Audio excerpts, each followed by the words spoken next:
आती है, हमारी जानकारी बाई की भी बात आती है, हमारी अवंती बाई की भी बात आती है और हमारे अहल्या बाई होलकर के बारे में बात होती है। उन सबसे हम हमेशा प्रेरणा लेते हैं, चाहे वो महिलाओं की बात हो, चाहे वो पिछड़ों की बात हो, चाहे वो शोषितों की बात हो, उनसे हम प्रेरणा लेते हैं।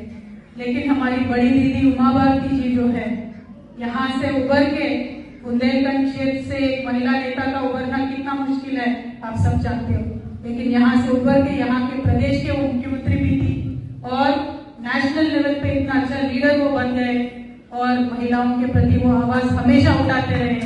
वो भी हमारे बहुत स्फूर्तिदायक एक नेता है, महिला नेता है और वो उनके प्रदेश में आना मुझे बहुत अच्छा लग रहा है। और आप सभी भाइयों से मेरा इतना ही विनती है, हम तो संघर्ष करके हमारे प्रदेश अलग इस हिंदुस्तान में बनाने वाले लोग हैं। संघर्ष कोई नई बात नहीं है, लेकिन मैं पूरे विश्वास के साथ बोल सकती हूँ, जो भी संघर्ष करेगा जरूर सत्ता में आएगा। आज दामोदर जी ने एक संघर्ष शुरुआत किया है और इस संघर्ष उनकी अकेले की नहीं, जो आवाज मध्य प्रदेश में आज उठ रही है। आपको लग सकता है कि आप छोटे सी शुरुआत कर रहे हैं, लेकिन नदी भी बहुत छोटे तरीके से शुरुआत होती है, लेकिन जब विश्व रूप दिखाती है ना, कोई उसके सामने खड़ा नहीं हो सकता। आज एक शुरुआत हुआ है, लेकिन ये आज इस सभा से, इस मंच से हमने जो कहा है, इसकी आवाज पूरे हिंदुस्तान भर में भी पहुंचेगा और बहुत एक बड़ा ताकत बन के रहेगा। आज आवाज उठाने की जरूरत इसीलिए है कि आजादी के इतने सालों के बाद भी हमें मांगना पड़ रहा है। सिंपल सी बात है ना, जितने लोग हैं उतना मत है, उतना रिजर्वेशन दे दो। सिंपल गणित है, इसमें कोई रॉकेट साइंस तो नहीं है, लेकिन देते नहीं है। क्यों देते नहीं है? क्योंकि हम यूनाइटेड नहीं है, हम अलग अलग हैं। बंद मुट्ठी होगी तो ताकत ज्यादा होगी ना।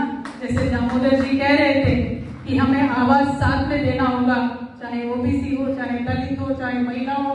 अपनी अपनी लड़ाई कब तक लड़ते रहेंगे? अपनी अपनी लड़ाई लड़ते रहे हैं, इसीलिए इतने सालों के बाद में भी हमें हमारा हक नहीं मिलता है। चाहे किसी में भी होने दीजिए, राजनीतिक भागीदारी नहीं मिलती है, शिक्षा के अवसर नहीं मिलते, नौकरी में नहीं मिलता है, प्रमोशंस में नहीं मिलते। और हम सुनते रहते हैं, बड़े बड़े नेता बहुत बातें करते हैं, राहुल जी के जैसे बहुत बातें करते हैं। राहुल गांधी जी खड़े होकर बात करते हैं और बोलते हैं कि कितने जज है हिंदुस्तान में ओबीसी के। किसकी गलती है भाई? सत्ता में कौन था इतने साल? किसकी गलती है? क्यों नहीं बना पाए ज्यादा जज?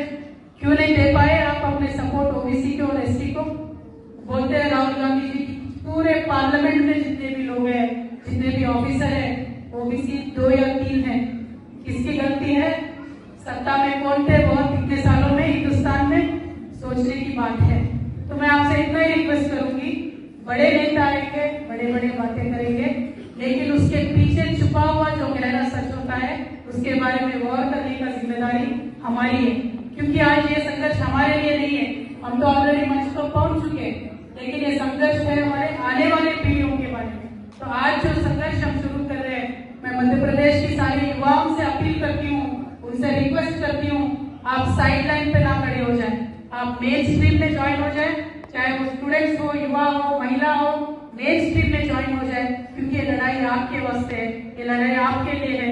तो मैं उनसे अपील करती हूँ। और मैं आप सबसे भी एक बात बोलना चाहती हूँ, जो यात्रा निकली आज बहुत चरणों में होगा, 7-8 चरणों में यात्रा चलेगी, लेकिन पूरे यात्रा में बढ़ चढ़ के आप दामोदर जी का साथ दीजिए। तेलंगाना अलग प्रदेश बना, 10 साल सत्ता में हम थे और यहाँ मुझे हमेशा जब संघर्ष के समय में भी एक बात चल रही थी, बुंदेलखंड मध्य प्रदेश का जो हिस्सा है या बुंदेलखंड यूपी का बुंदेलखंड भी है और तेलंगाना है, दोनों में बहुत सिमिलरिटी है, एक ही जैसे हमारा गांव है, 2 तालाब है। दामोदर जी का गांव होगा, मुझे जरूर मालूम है 2 या 3 तालाब होंगे, लेकिन आज हमारे गांव पे तालाबों का क्या हालत है एक बार सोच लीजिए, क्योंकि सरकारें कभी भी उनको सपोर्ट नहीं करती है। मेरा आपसे रिक्वेस्ट ये है, किसान भाइयों से मेरा रिक्वेस्ट ये है, जिस तरीके से तेलंगाना में काम हुआ है किसान के मदद के लिए, किसान के हक में काम हुआ है, उसी तरीके का काम मध्य प्रदेश में होना चाहिए। मैंने देखा जहाँ जब कार की जरूरत होती है तो लाठी चलती है, लाइन लगा के किसानों को वेट करना पड़ता है, लेकिन हमारे नेता केसीआर साहब ने इंतजाम इतने अच्छे से किए थे कि कि कभी भी एक लाठी किसान पे खाद के लिए पड़ने नहीं दिया है। पिछले 10 सालों में तेलंगाना में कभी भी खाद के लिए लाइन लगाने की जरूरत नहीं पड़ी। ऐसा हुआ क्यों? क्योंकि वो हमेशा किसान के हक में सोचते हैं, चाहे वो किसान को पैसे देने वाला हो, चाहे वो खाद के मामले में हो, चाहे पूरा जो उनका जो भी उत्पादन होता है उसको खरीदारी करने का, तो पूरा एक साइकिल किसान के साथ केसीआर साहब ने दिया। मेरा आप सबसे किसान भाइयों से यही रिक्वेस्ट है कि यहाँ की सरकारों को, हर प्रदेश के सरकारों को अपनी जिम्मेदारी हमें याद दिलाने की टाइम अभी आ गया है। क्योंकि बातें बहुत करते हैं, किसान की आमदनी दुगनी करेंगे, अभी तक तो हुआ नहीं है। इसीलिए हमें आवाज उठाना जरूरी है। दामोदर जी के साथ चल के किसानों के, पिछड़ों के, राज्याधिकारों के बारे में भी बात करना बहुत ही जरूरी है। और एक बात मैं तेलंगाना के प्रदेश से आपसे बताना चाहती हूँ। तेलंगाना जब से बना 10 सालों में हमने बहुत सारे इंडस्ट्रीज लेके आके एटलीस्ट 30 लाख युवाओं को नौकरी दे दी। उसमें भी हमारे ओबीसी भाई बहनों के साथ अन्याय हुआ है। ओबीसी का जो सब कोटा मांग रहे थे महिला आरक्षण में, उन्होंने नहीं दिया। तो अभी वो लड़ाई भी शुरू करना है और उस लड़ाई में भी मैं आपके साथ चाहूंगी। आप मुझसे वादा करिए कि उस लड़ाई में भी आप हमारे साथ देंगे। और एक बहुत इंपॉर्टेंट बात है, यहाँ जो युवा है, यहाँ जो इंटेलेक्चुअल्स है, मैं आप सबसे अपील करती हूँ, सोचने की बात है।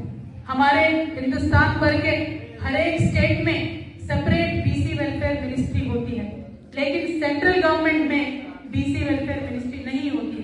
तो एक नोडल मिनिस्ट्री नहीं होगी, ओबीसी को जो पैसा केंद्र सरकार से मिलने वाला है वो राज्यों को कैसे जाएगा?